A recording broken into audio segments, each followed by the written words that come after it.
21 января в храме Солнца Правды Римско-католической церкви в Якутске состоялось молитвенное богослужение во имя единства всех христиан. Немного истории.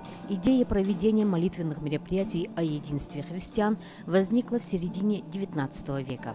В 1840 году католический священник Игнациус Спенсер предложил создать союзы молитвы о единстве христиан, а в 1867 году решение проводить молитвы о единстве приняла конференция епископов Англиканской церкви.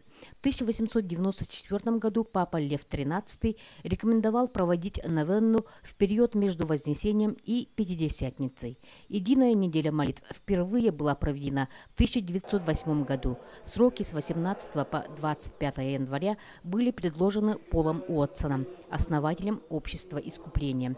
Выбор этих сроков связан с тем, что традиционно в западных церквях 18 января отмечается исповедание Христа апостолом Петром как Мессии, а 25 января – обращение апостола Павла на пути в Дамаск.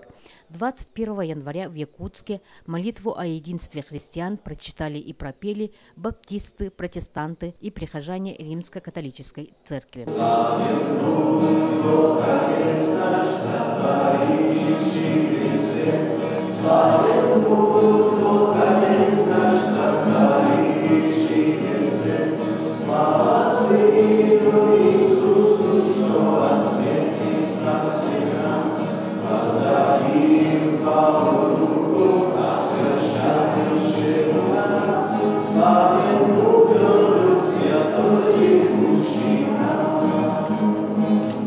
Православные остались на стороне от общей молитвы, зато было много молодых людей.